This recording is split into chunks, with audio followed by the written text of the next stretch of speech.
our president, Keith Gamble. ISTA president. Thank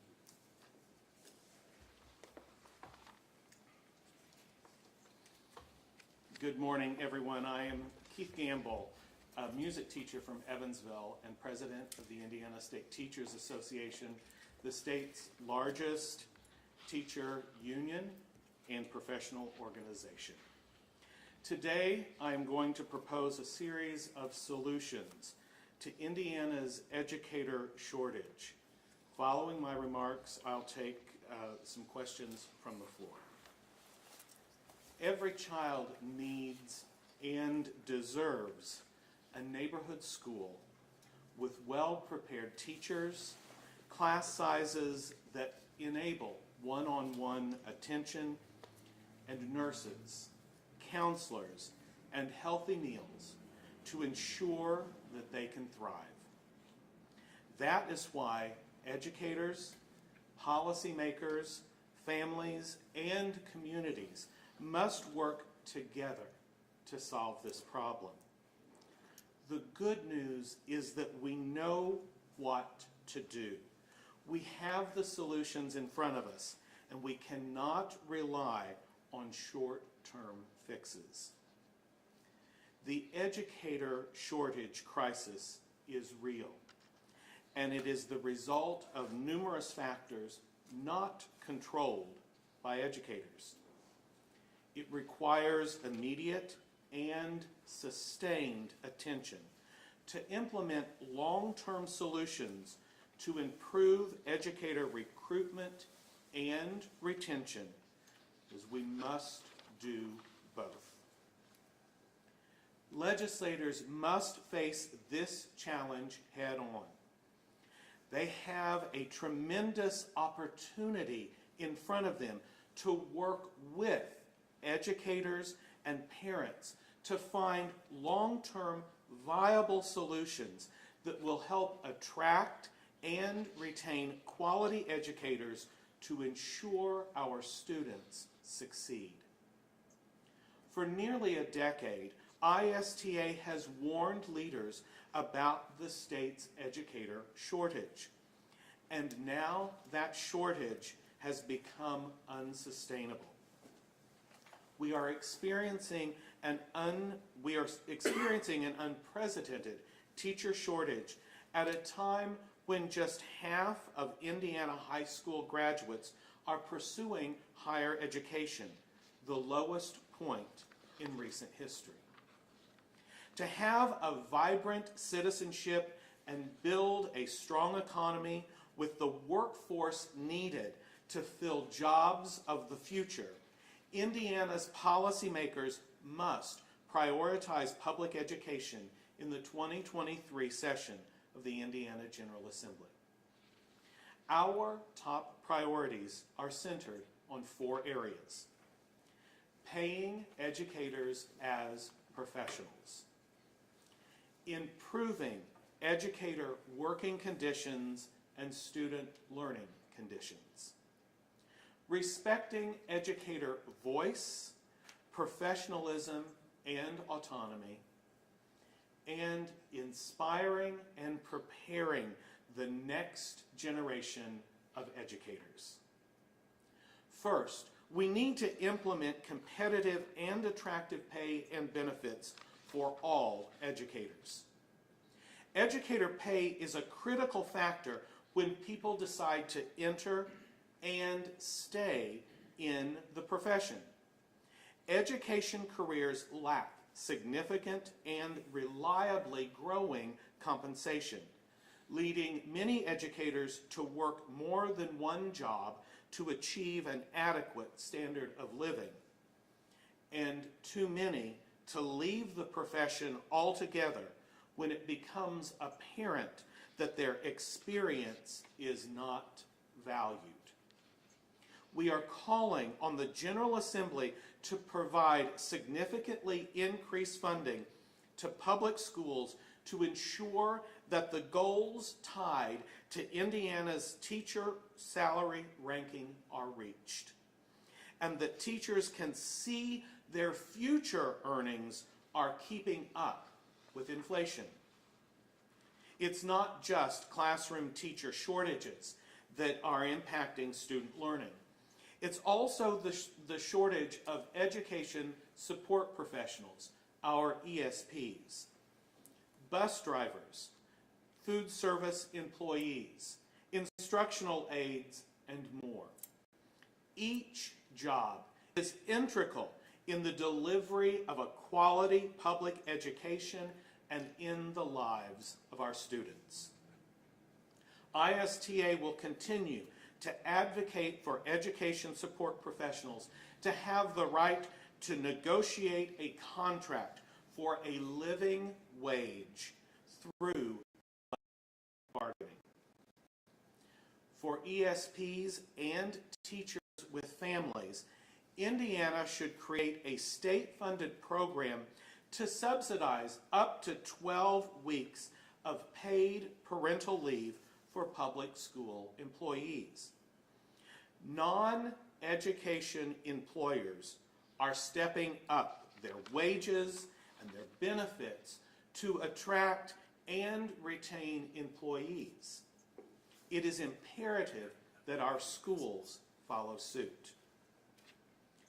And we mustn't forget those who have already given so much to our public schools, our retired educators.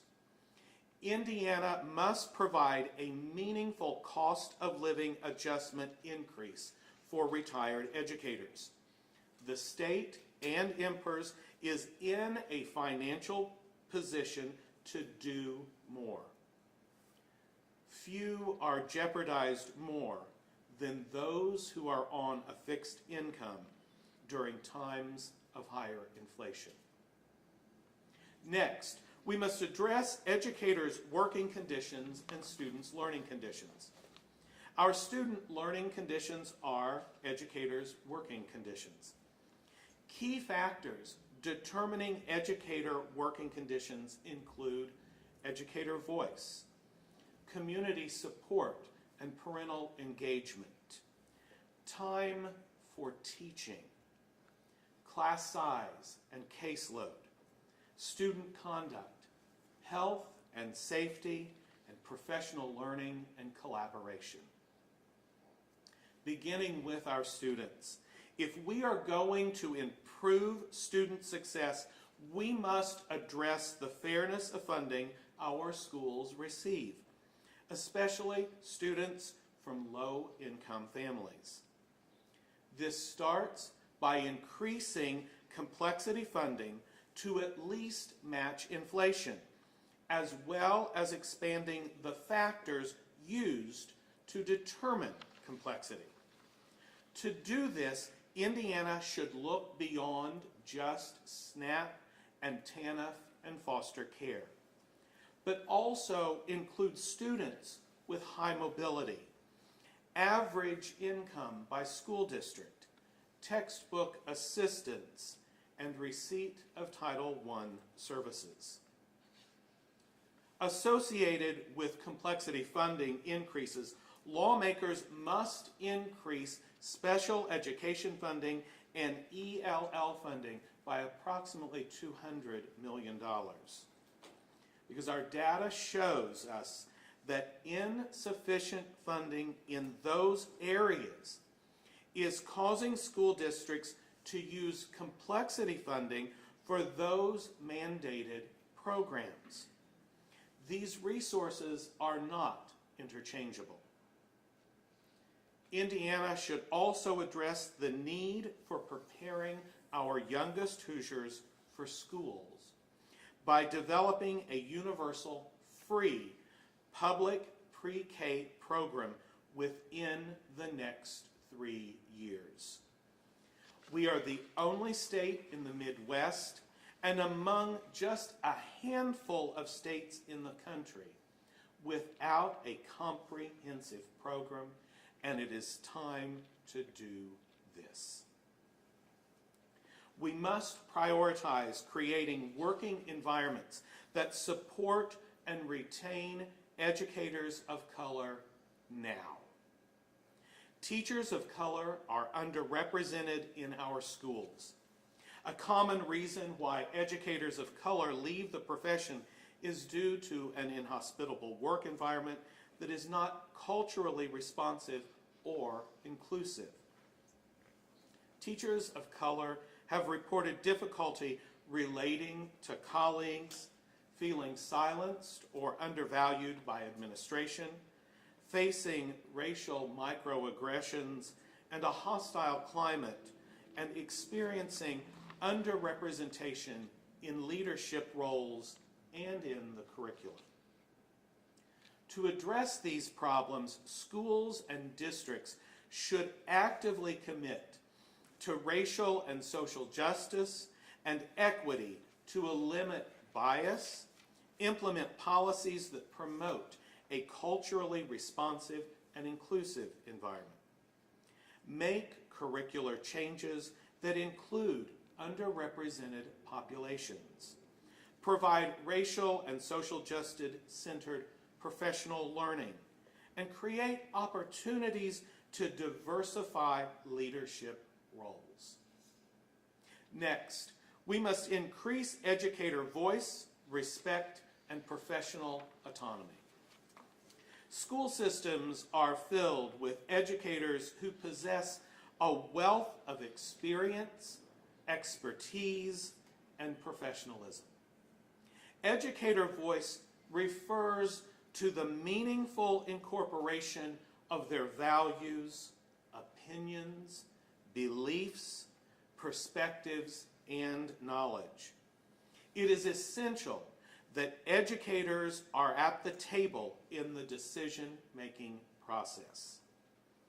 Providing education employees with the right to engage in collectively ensures that they have a legally guaranteed voice at the table to determine their terms and condition of employment. In exercising that right, educators can improve the conditions under which they work and their students learn. Educator autonomy occurs when their professional expertise and opinions are respected and listened to in their classrooms and their work sites. And finally, we need to inspire and prepare the next generation of educators. We need to abandon gimmicks that lower standards for teacher licensure and one-time incentives for new hires that don't address the root of the staffing challenges or the need to retain qualified, high-quality professionals in our schools. We must fund high school and college teacher prep programs, including providing significant increases in scholarship opportunities for prospective teachers and in funding student teaching, with an intentional focus on programs for students of color. Providing ample and generous scholarships make a difference in getting a student who enters college with a plan of becoming a practicing teacher to the finish line matters. It is not too much to ask the state to enable capable and willing prospective teachers to begin their careers without being saddled with tens of thousands of dollars of college debt. It is an investment on the front end of a process that reaps dividends to the state in short order, wherein the individual learning needs of kids are met because we have schools that are adequately staffed. In closing, we are committed to ensuring every student learns from a caring and qualified educator, and that educators have a seat at the table to advocate for their students' futures, get the respect they are due, and earn the pay, benefits, and working conditions that enable them to support and care for themselves, teach their students, and sustain long-lasting careers. Our voices and our communities are stronger when we unite. Parents and educators are coming together to ensure all students get the high-quality schools and educators they need to thrive. Today, we are calling on legislators on both sides of the aisle to join us. Thank you. And now I'll take a few questions. If you would, please identify yourself and your news outlet.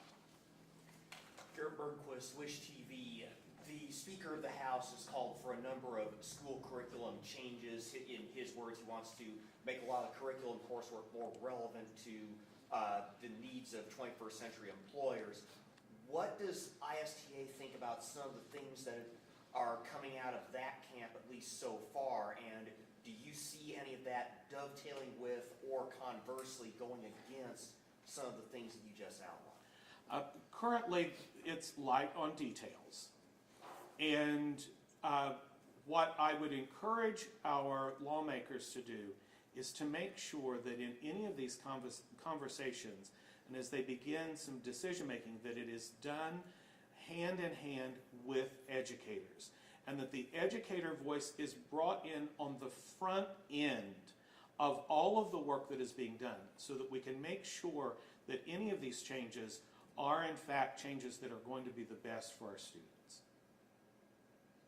Steve Hennefeld from School Matters blog. So last session was kind of dominated for education by these cultural issues, critical race theory, divisive concepts, and all that kind of stuff. Is that coming back, and what is the ISTA doing to be ready for that? We don't know if it will be coming back, and we did fight hard against it last year, and our position on those issues have not changed. But I would say that now is not the time for us to be bringing forth such legislation that divides us. We are at a critical stage in education in Indiana, and we all need to be working together to make sure that we are solving the real problems that we are experiencing in our schools right now. Karen Campbell, WTHR. We know you all have been fighting for this for such a long time. Increased teacher pay, better work environment. How do you appeal to lawmakers coming from that teacher who has to have two jobs just to pay her bills because the pay just isn't enough? How do you convey that to lawmakers the teachers that have to come out of their pockets to provide for their students?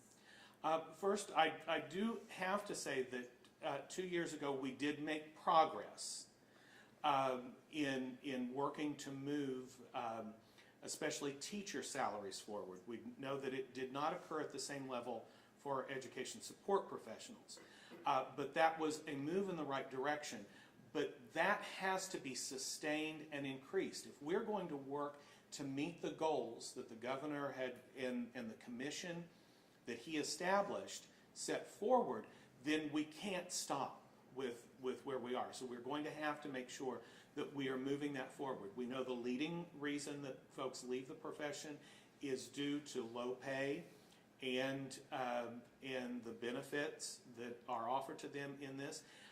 And this is occurring not just for beginning teachers, but for those that are seeing that their expertise that they gain from their experience over time in the classroom is not being valued. And so we will continue to work with lawmakers to make sure that the progress that began 2 years ago continues to move Indiana forward. Mary Kapler with WRTV, sorry, back here. Kind of along the same lines as Garrett's question a little bit, but there's this big push, it seems like, by lawmakers to, quote, reinvent high school. I think that's what the speaker said during an organizational day, and a lot of it has been focused on workforce. Senator Braun's talked about it, he's running for governor, so is Susan Crouch. Is that anything that you guys things and not focusing on what issues you guys feel like teachers are facing? Well, reinventing sounds fancy.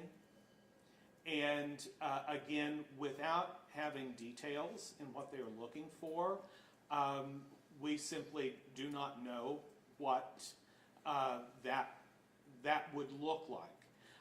But again, if we are going to do what is right by our students, we will begin by bringing in those who are working in the schools, who know and understand the curriculum, who know and understand what our students are going to need. And then if we need to make some adjustments in some areas, we are able to do that in a very seamless manner. But to simply think that mandates upon our schools is going to be the way to make effective change, I don't see that that is the most appropriate way that we can make those changes. Casey Smith with the Indiana Capital Chronicle. I have two separate questions. The first, this is a budget setting session. There's a lot of state surplus that a lot of people have their hands open for. It's not clear how much lawmakers obviously want to put towards education, teachers, etc., especially when they've said over and over, including leadership, we have a lot of people who want a lot of money, and we don't know how much they're willing to dip into that surplus. Can you speak to that a little bit about how, you know, there's going to be some convincing, it's going to be neck and neck over there the next few months. Second issue, Eric Doty, this is not the legislature, but he is one of the candidates, the Republican candidates for governor.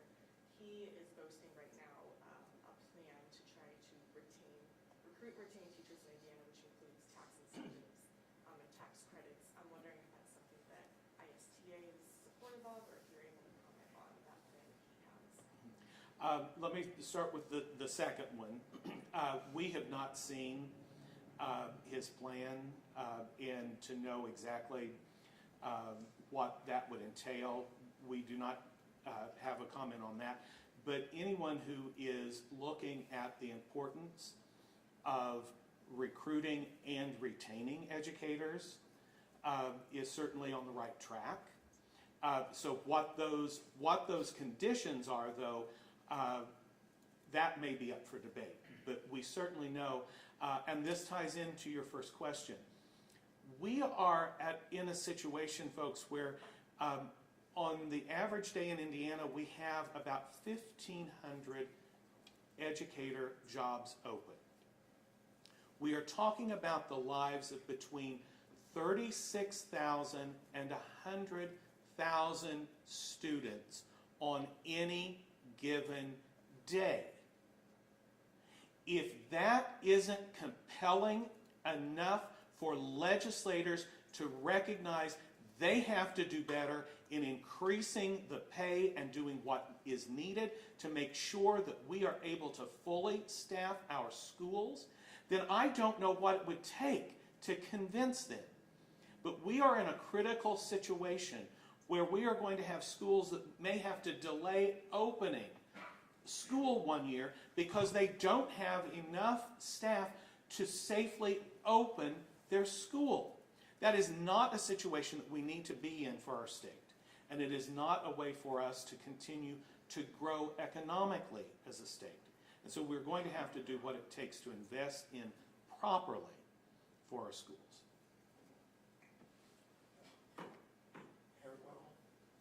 Sorry. And then FYI, excuse me. I have two questions too. The first one was related to the teacher pay, teacher shortage. Special education and special education assistants have been one of the largest fields of educators that districts have been unable to hire, for the most vulnerable kids. Would IST support, paying them incentive, extra money to attract people into that profession, which obviously has many challenges to it, or do you see an overall pay increase as the solution for the teacher shortage? But we have to recognize that the teacher shortage exists across the board. When I began teaching in 1987, we had a clear pipeline of educators. And rarely were we in a situation during that time in which we were short on educators. And I will say, at that point in time, Indiana had very high standards for teacher licensure. Our license was reciprocal in about 45 other states because of the rigor that was included in achieving an Indiana license. And we had full collective bargaining rights.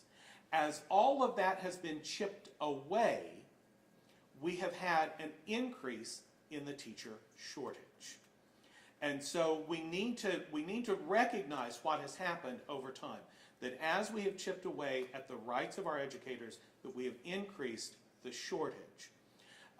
We need to look at everything that goes into our teachers' schedules, especially the caseloads that exist for our special education teachers.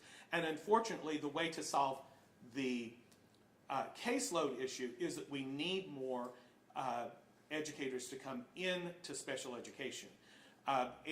But it's a case where to attract them in, we need to make sure that we're doing so in a way that they understand that they're going to be able to manage their caseload and that they're going to be able to do right by their students.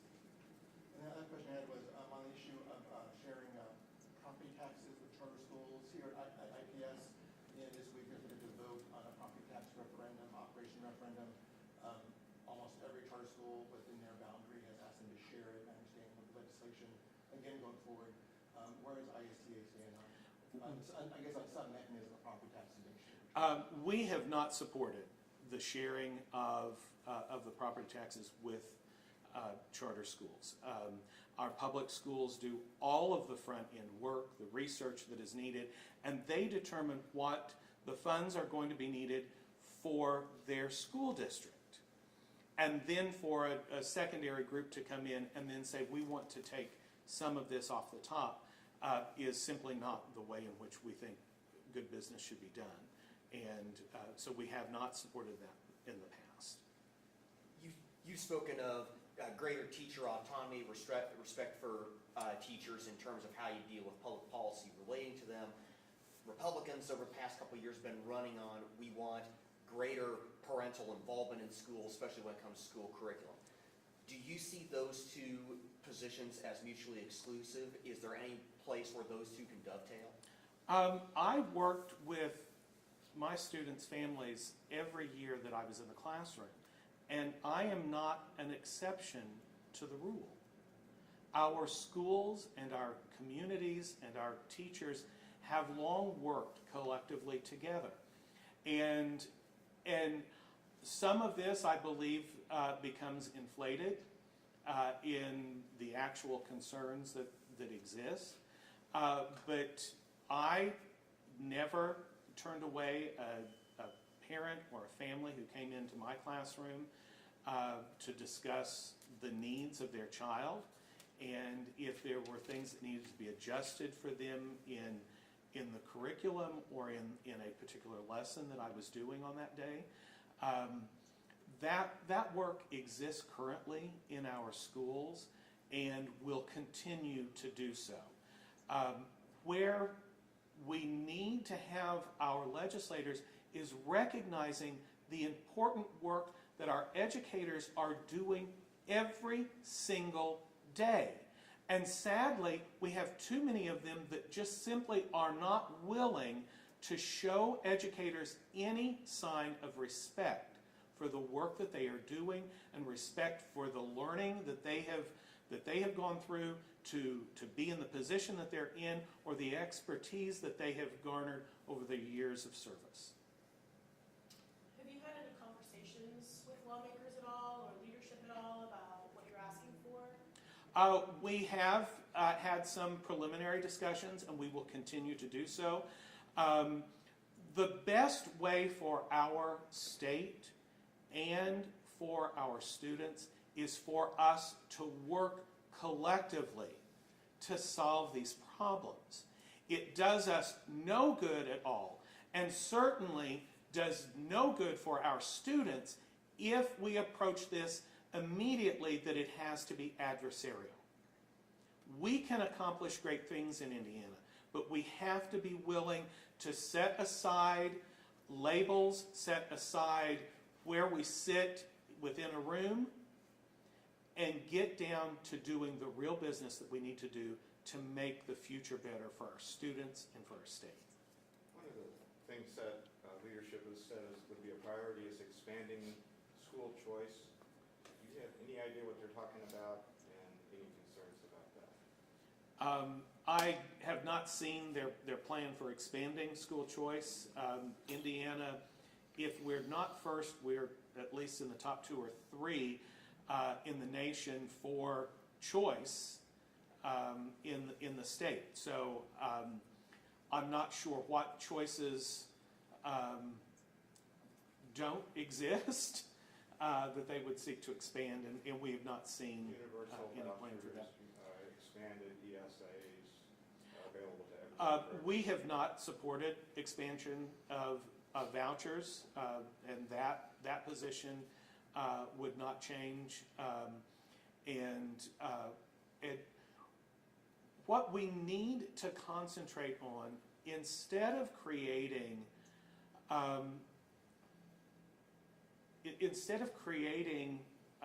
other avenues, is to concentrate on how do we make each one of our public schools the absolute best they can be.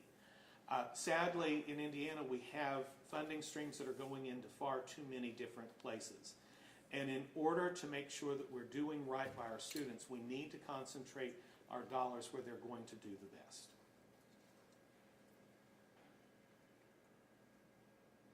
Any other questions? Thank you so much for joining us today.